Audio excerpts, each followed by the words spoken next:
Tonight, swift justice was demanded in the killing of Coach Cassie Boom, and police officers have gotten the ball rolling by nabbing a suspect. The people want to know, why was Johnson Charles not among those named as goodwill and brand ambassadors for St. Lucia? And Philip J. Pierre tells Fortuna Belrose to keep dreaming about unseating him in the Castries East constituency. We have the details of these stories and more coming up. This is the Hot 7 Nightly News with Lovelace and Amy Joseph. Good night. It is Wednesday, the 15th of January 2020. Welcome to the Hot 7 TV Nightly News. We're on Flow, channel 117. The broadcast is also being simulcast on Kiss FM Radio. You can watch via our website. It's www.caribbeanhottv.com or on our free Caribbean Hot FM mobile app. I'm Lovely St. Amy Joseph. Thank you for joining us.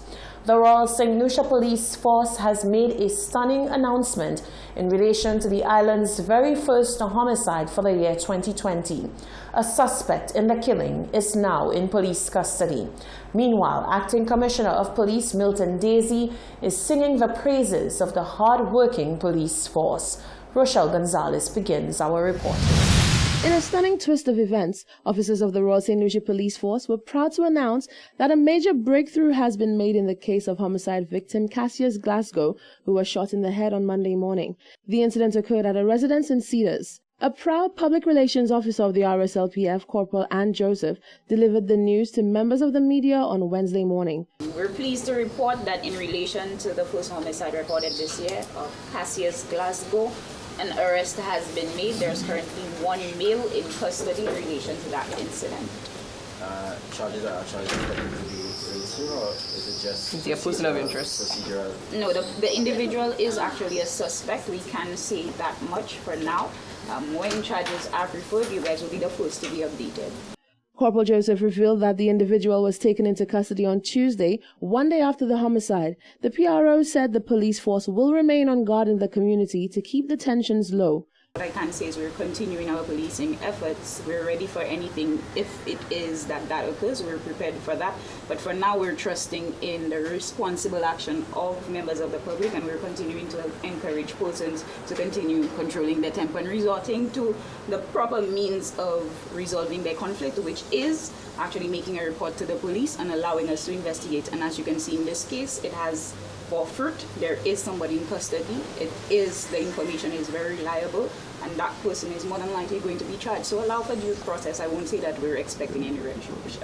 The quick break in the case has not gone unnoticed by Acting Commissioner of Police Milton Daisy, who had some words of praise to the officers involved in the big bust. I would wish to personally congratulate Acting Inspector Chico of Marchand Police Station, who worked so hard at this homicide. It was in his policing area, and where we effected an arrest yesterday. Based on information received, he proceeded somewhere and was able to locate an individual which we believe was involved in this homicide, or may have had information on that homicide. So once again, I would like to congratulate him and his team, and in fact the police force in general, especially the Major Crimes Unit, who is assisting them in the investigations, and all officers who are out there, and they are sincerely performing the duties of assisting the public. Glasgow is being remembered as an upstanding member of society who dedicated his time and efforts towards guiding and counseling the inner city youth, namely through the sport of football. Reporting for Hot 7 News, I am Rochelle Gonzalez. Thank you, Rochelle. Now, the tragic killing of the football coach has been met with an outpouring of condolences from various individuals and organizations. The youth leader was known for his devotion to ensuring that young people embrace the sport of football. The news of Glasgow's death sent shockwaves throughout St. Lucia, particularly in the community of Marcia, where he assisted youth. Public Relations Officer for the National Youth Council, Edson Lane, expressed condolences to the youth of Castries East and says they were assisted by the good work of Glasgow for many years. The National Youth Council, the St. Lucia National Youth Council, expresses condolences to, of course, the young people of Castries East And of course, we are looking at a major loss as it pertains to this youth leader who had been coaching and raising so many of our young people up within a positive environment within the field of sports and football. So this is, of course, a major loss, and we express our condolences to the youth of St. Lucia and, of course, to the football fraternity. Meanwhile, the president of the National Youth Council, Nias Alfred, has condemned the sharing of the graphic image of the coach's dead body. We continue to encourage the people of St. Lucia, young people in particular, to be sensitive when it comes to the sharing of that sort of material. We have to understand that these people have families, they have friends, and seeing these sorts of images might do more damage than good. So we continue to encourage people to be very sensitive in the way that they share these things, especially on social media, because it only takes one person to share and then it goes viral. So we need to start putting into mind the families of these individuals and the friends who are already dealing with such a big loss. So we don't want to add on to what they're already experiencing. Glasgow, who was affectionately known as Coach Cassie Boom, was the first homicide victim for 2020. Acting Commissioner of Police Milton Daisy is imploring other agencies in law enforcement to play a stronger role in limiting the number of illegal firearms coming into the country. Daisy says the force is playing an active role in fighting to curb the issues of gun crime. However, he says the police cannot do it all alone. Days after Bocage resident Ronnie Montoute was arrested in Mondudor on Saturday night for being in possession of a Smith & Wesson .22 rifle, a senior police official is calling on other law enforcement agencies to up the ante in the fight to get illegal guns off the streets and away from St. Lucian society overall.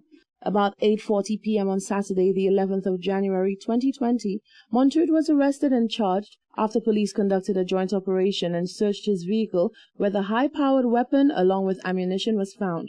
Acting Commissioner of Police Milton Daisy said it is clear that these guns are being smuggled into the country, and so efforts are needed from the other arms of the law to prevent this. We are very active in terms of getting these weapons off the street, and that is why we were able to get one. However, I must urge or making a plea to all other agencies in law enforcement to do their part, be tight in whatever work that they do, so that we would be able to control the amount of firearms that come into the country. We do not, and it is a fact, we do not manufacture firearms here. So it's coming out from the outside and it's coming in. So we have agencies responsible to ensure that these firearms don't come in, the police being one of them, but we have other agencies on the island that's responsible to ensure that these contraband doesn't come in. For their part, Daisy said the RSLPF is doing all in their power to get the guns off the streets. However, help from the public is desperately needed. We respond to every report that we get. However, sometimes you as the police, you may hear a gunshot, but you may not know. You might hear the direction that is coming from, but you don't know exact area. So we are relying on persons in that particular area to say, okay, this is where I heard the gunshot coming from. Okay. And then we could give your information confidentially, as we have always said. Daisy said tackling gun crime as well as gang violence are two of the main priorities for the RSLPF in the year 2020. Reporting for Hot 7 News, I'm Rochelle Gonzalez. The public outcry over the environmental issues concerning the burned-down Ajuda building has not fallen on deaf ears. The mayor of Castries, Peterson Francis, says the office of the mayor has taken steps to address the matter. However, an unfavorable response from the parties responsible for the cleanup effort has warranted the intervention of the Development Control Authority, DCA. Solange Alfred tells us more. In a previously aired broadcast of the Hot 7 Nightly News, safety concerns were brought up by members of the public regarding the burnt-down Ajuda building. Issues surrounding dangling galvanized and a noxious odor emanating from the burnt products in the building were highlighted.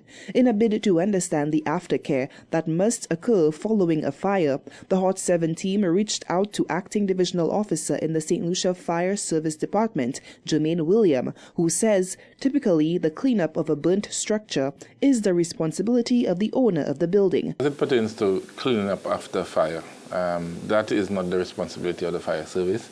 that responsibility would lie on the owners of the property.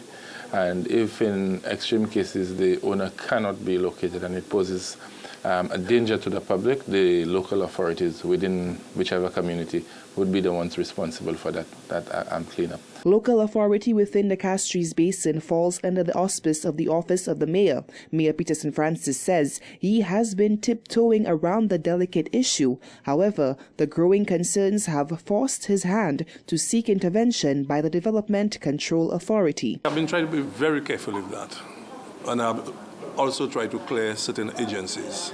The first thing I did was to write to the fire service, which you rightly said, they have handed over the building back to the owners, and the onus is on us. That is our responsibility, which you are correct. After that, we wrote to the owners of the building. We got a response. We are not happy with the response because they said they are waiting for some documentation. Now we have gone further and written to to DCA to intervene into that matter, because it is a very dangerous situation. We have, especially these days, we have some very gusty winds.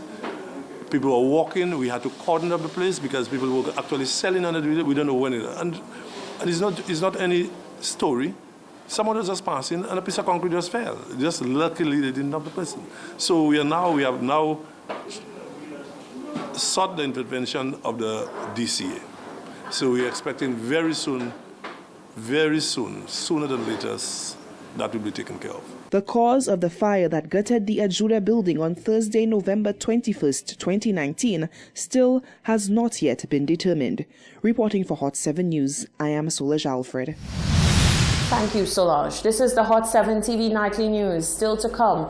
After over a decade of pioneering the Dennery segment, Moto is named brand ambassador for St. Lucia and says he plans to take St. Lucia's signature sound all across the world. Members of the public have their say about the named goodwill and brand ambassadors, and many are questioning why cricketer Johnson Charles was snubbed. And incumbent Castries East MP Philip J. Pierre tells Fortuna Belrose to keep on dreaming about taking his seat. That and more after the break.